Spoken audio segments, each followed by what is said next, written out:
Hello बच्चों, good morning. आज का हमारा टॉपिक शुरू होता है यंग्स का डबल स्लिट एक्सपेरिमेंट। प्रकाश के व्यतिकरण के संबंध में यंग का डबल स्लिट एक्सपेरिमेंट, द्वीप रेखा छेद का प्रयोग क्या है। इसमें हमने अभी व्यतिकरण को आपको समझाया कि व्यतिकरण क्या होता है पिछले लेक्चर में, कि जब दो तरंगे एक साथ एक ही दिशा में किसी माध्यम में चलती है तो वो उनके अध्यारोपण से माध्यम के कुछ बिंदुओं पर तीव्रता अधिकतम होती है, कुछ पर तीव्रता न्यूनतम होती है, तो इसको हम व्यतिकरण कहते हैं।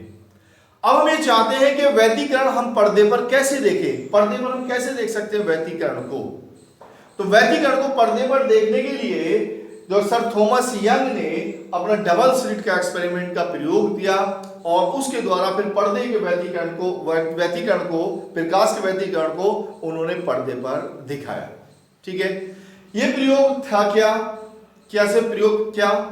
उन्होंने एक पर्दा लिया, एक पर्दा L, इसमें एक सूक्ष्म रेखा छिद्र S किया, बहुत बारीक सूक्ष्म रेखा छिद्र है जिससे प्रकाश अंदर जा सकता है। इससे कुछ दूरी पर एक दूसरा पर्दा लिया, ये पर्दा L हो गया और ये पर्दा हमारा M हो गया। इस पर्दे में हमने दो रेखा छिद्र किए, उसने एक सी के S के बिल्कुल सीध में ना होकर ऊपर नीचे और इसके एकांतर क्रम में नहीं है, S से ऊपर S1 और एक सूक्ष्म रेखा छिद्र ये हो गया S2 और ये दोनों रेखा छिद्र इससे समान दूरी पर हैं, यानी कि यहां से S से S1 की दूरी और S से S2 की दूरी दोनों समान है। ठीक है, इससे कुछ दूरी पर एक तीसरा पर्दा लिया N, एक तीसरा पर्दा L लिया। ठीक है, अब क्या किया उन्होंने, इस पर एक वर्णित प्रकाश डाला प्रकाश स्रोत द्वारा, किस पर, S पर। जब S पर एक वर्णित प्रकाश स्रोत डलता है तो हमें यहां पर्दे पर चमकीली और काली समान चौड़ाई की पट्टियां दिखाई देती हैं। जब यहां S पर एक वर्णित प्रकाश डाला जाता है, सूक्ष्म रेखा छिद्र पर एक वर्णित प्रकाश डालते हैं तो हमें पर्दे पर समान चौड़ाई की काली और सफेद पट्टियां दिखाई देती हैं। इस प्रकार जैसे ये हमारी चमकीली पट्टी हो गई, ये काली पट्टी हो गई, फिर ये चमकीली हो गई, फिर ये काली हो गई, फिर ये चमकीली हो गई, ये सब समान चौड़ाई की काली और चमकीली पट्टियां दिखाई देती है। चौड़ाई में समान है, सभी समान चौड़ाई की काली और चमकीली पट्टियां दिखाई देती है। इन पट्टियों को हम फ्रिंजे कहते हैं और पर्दों पर फ्रिंजों का जो समूह है, इस फ्रिंजों के समूह को व्यतिकरण प्रतिरूप कहते हैं। प्रकाश का व्यतिकरण प्रतिरूप हम कहते हैं। तो ये होता है हमारा प्रकाश का व्यतिकरण प्रतिरूप। अब इसकी व्याख्या होता क्यों है, देखिए यहां हमारा प्रकाश स्रोत S है तो ऐसे यहां तरंगिकाएं उत्सर्जित होंगी हमारी, ये तरंगिकाएं उत्सर्जित होती हैं, ये तरंगिकाएं निकलती हैं। अब आप जानते हैं ये तरंगिकाएं सुरंग और गर्त के रूप में चलती हैं। हमने सुरंग को कैसे दिखाया, गर्त को कैसे दिखाया, आप देखते हैं हमारी तरंग ऐसे चलती है, ये हमारा सुरंग, शीर्ष को मैंने दिखाया गाढ़ी लाइन से और गर्त को हमने दिखाया ये ऐसे डॉटेड लाइन से, यानी कि अगर हम इसको ऐसे दिखाएं तो ये ऐसे ही चलती है, ऐसे ही तरंगें चलती है। ठीक है, ये इस तरह ये हम दिखाते हैं। क्लियर, तो ये हमारी जो बहुत सारी तरंगें चलेंगी तो हम ऐसे ऐसे ऐसे चलेंगी, तो इसको हमने इस लाइन से मेंशन किया है। ठीक है, ओके। अब ये यहां से चलने वाली S1 से S2 तक पहुंचती है, S से S1 पर, S से S2 पर, क्योंकि दोनों की दूरी यहां से समान है तो एक साथ पहुंचती है, यानी कि पथांतर इनका 0 होता है। तो ये हमारे ये तरंग M जो है पर्दा तरंगाग्र का कार्य करता है और इस पर हरेक स्रोत जो है नए स्रोत का कार्य करता है। तो ये यहाँ S1 और S2 ये हमारे नए स्रोत का कार्य करते हैं और इन दोनों स्रोत से द्वितीय तरंगाएं सभी दिशाओं में निकलती है। जैसे हम इसकी बात करें, पहले S1 से निकलेगी द्वितीय तरंगाएं इस तरह,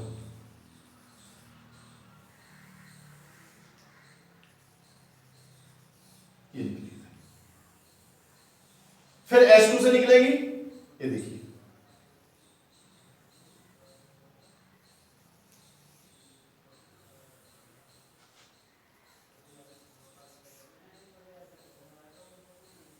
ठीक ठीक है।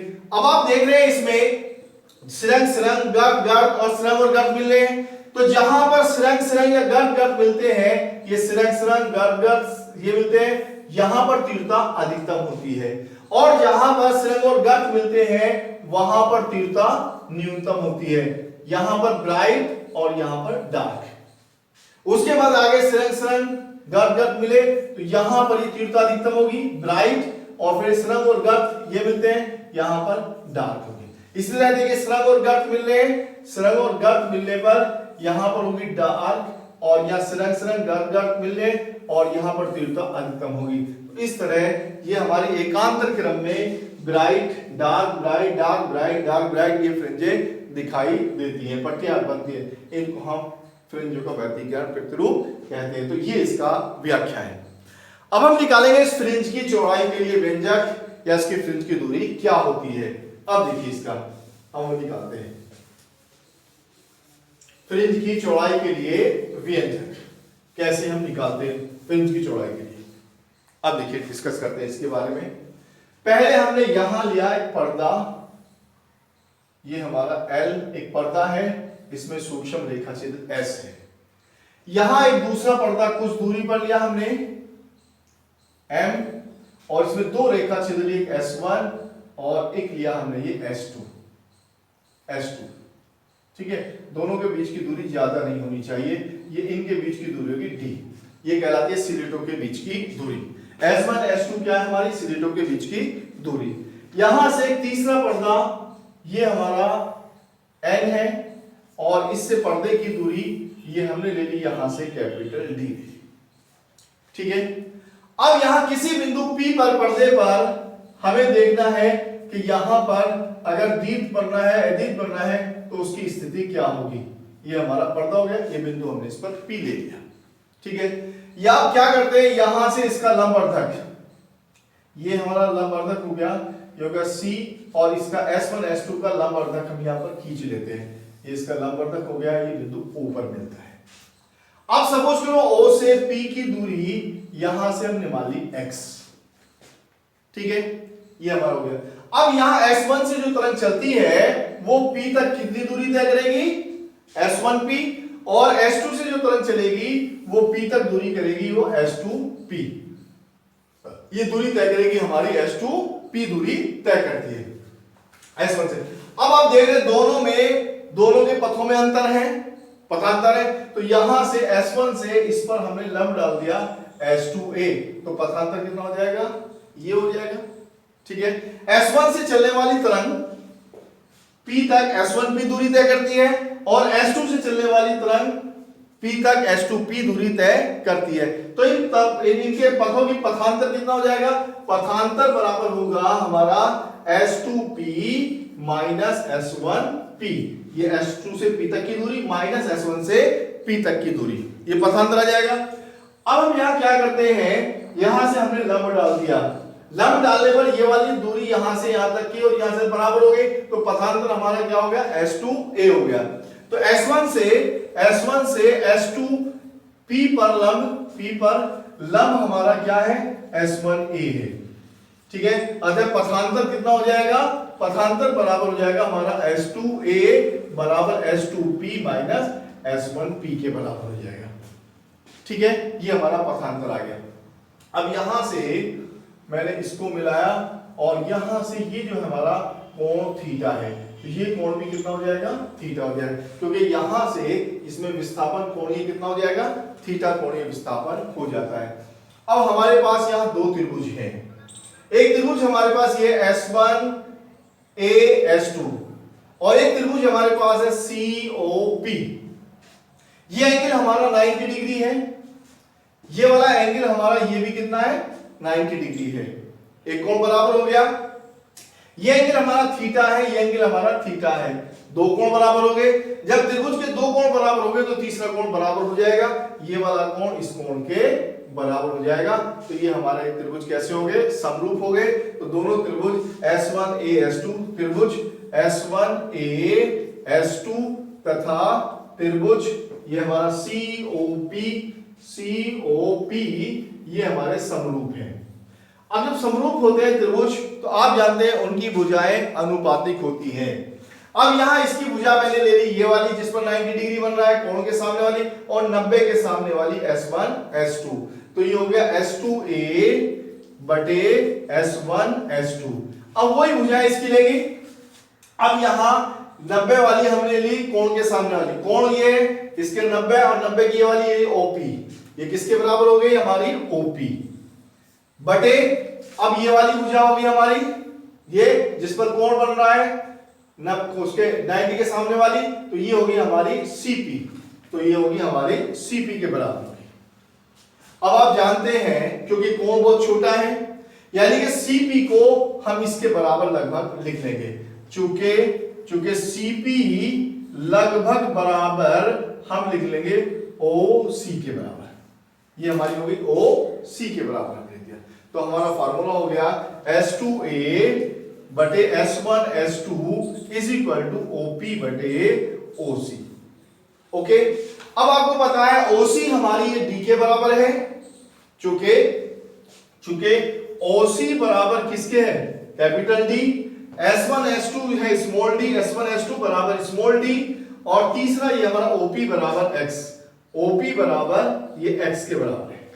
ठीक है, ये सारे मान हम इसमें रख देंगे तो ये हो जाएगा हमारा S2a बटे S1 S2 स्मॉल d,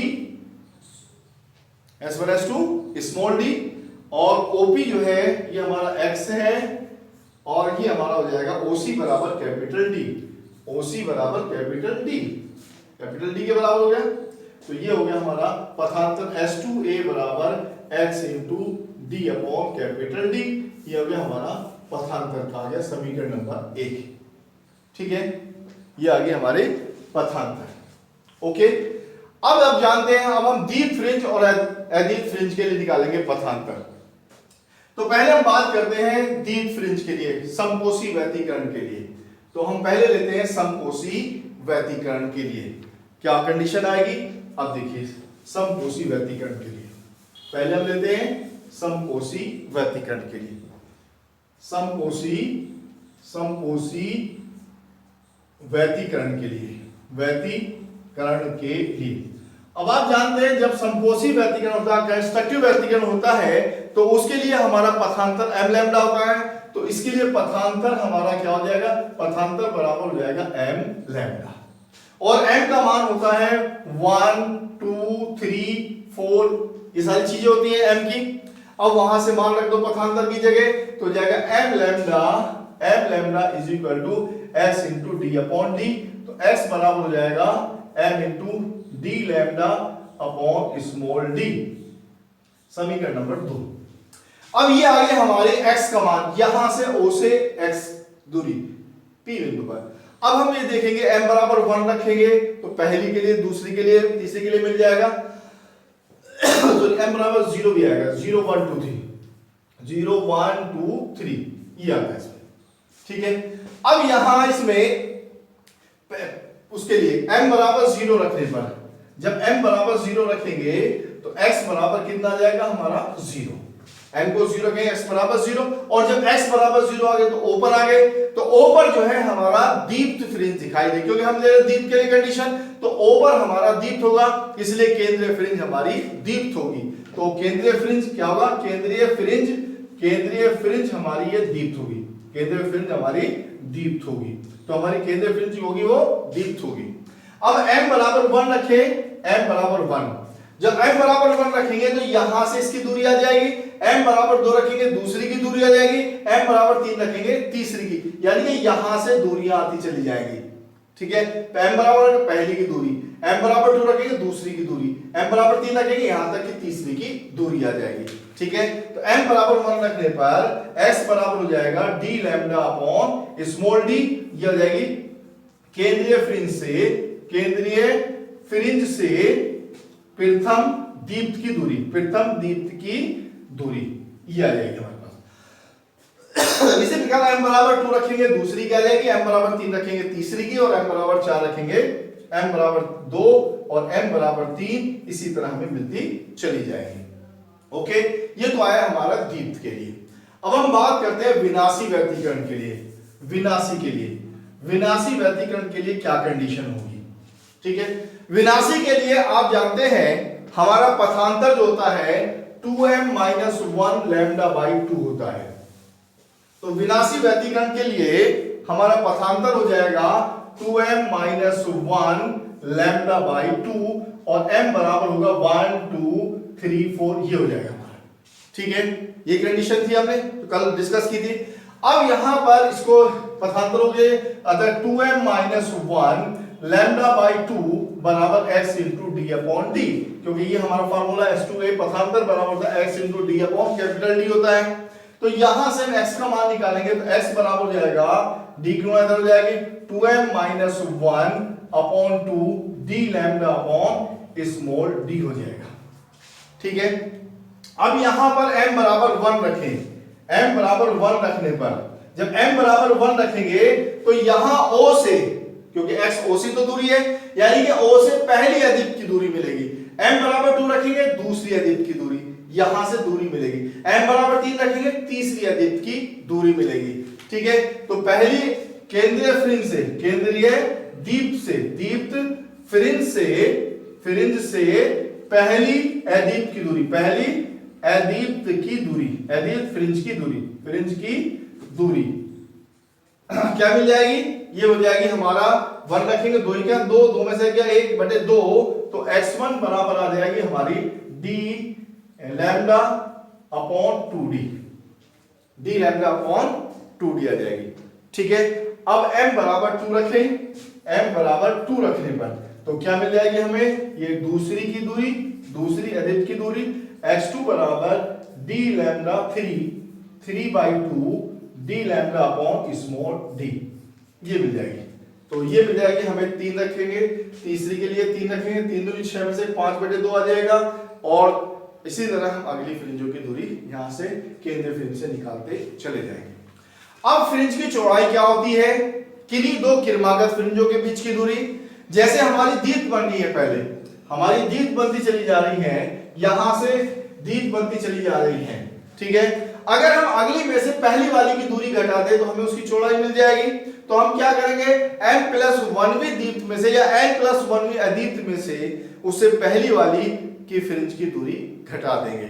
ठीक है, चाहे दीप्त के लिए ले लेंगे और चाहे अदीप्त के लिए ले, क्योंकि दोनों की चौड़ाई जो है वो दूरियां, चौड़ाई जो है समान होती है।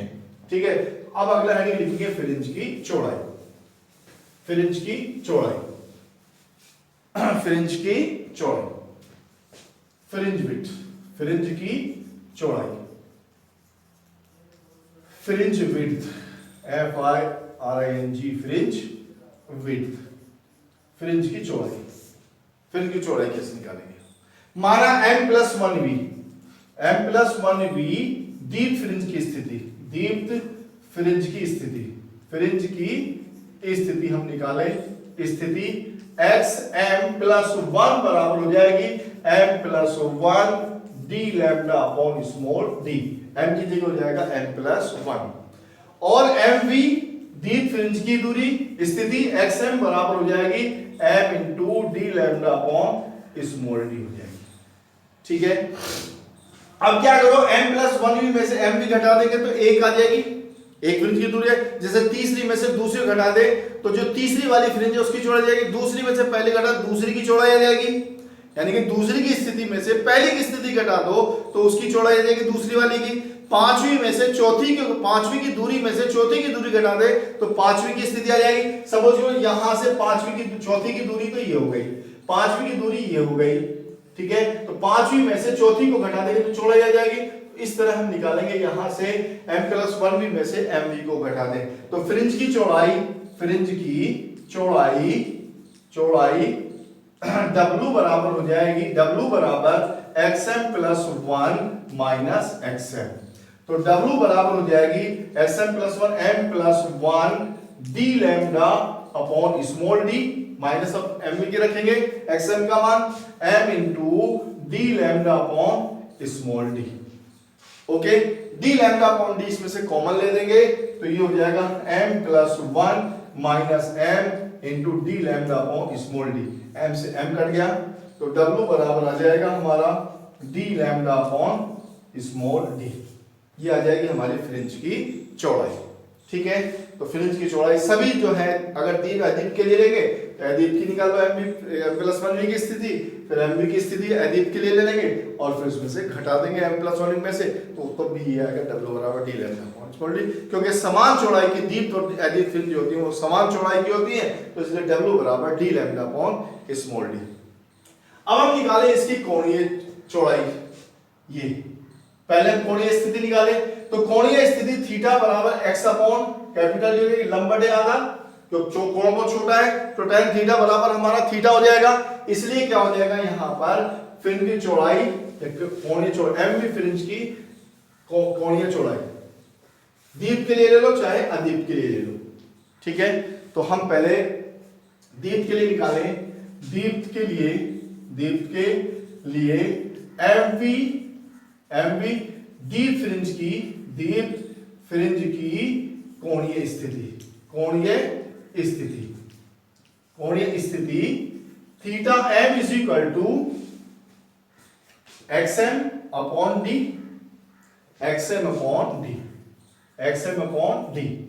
तो थीटा एम बराबर आप जानते हैं एक्सएम होता है M into D lambda upon small D बटे कैपिटल डी, जिसे डी कट गया, तो थीटा एम बराबर आ गया हमारे पास ये M into lambda upon D, कोणीय स्थिति आ गई।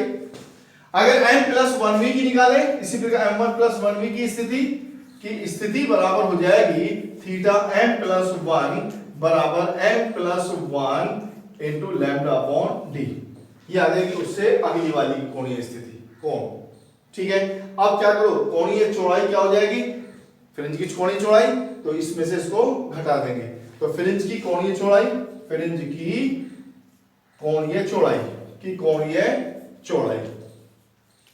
क्या फार्मूला हो जाएगा, चौड़ाई बराबर हो जाएगा theta M plus 1 minus theta M plus 1 में से थीटा एम को घटा देंगे।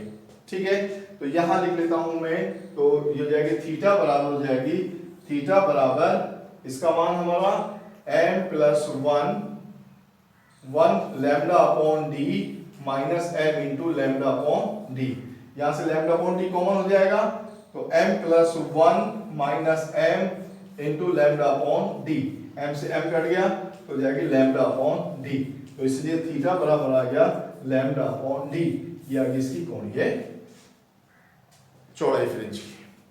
अब आपको पता है w बराबर होता है, w बराबर इसमें रिलेशन निकाले, तो क्या होगा w में कोणीय चौड़ाई पर उसमें w में, तो आप जानते हैं W बराबर होता है हमारा d lambda upon small d होता है।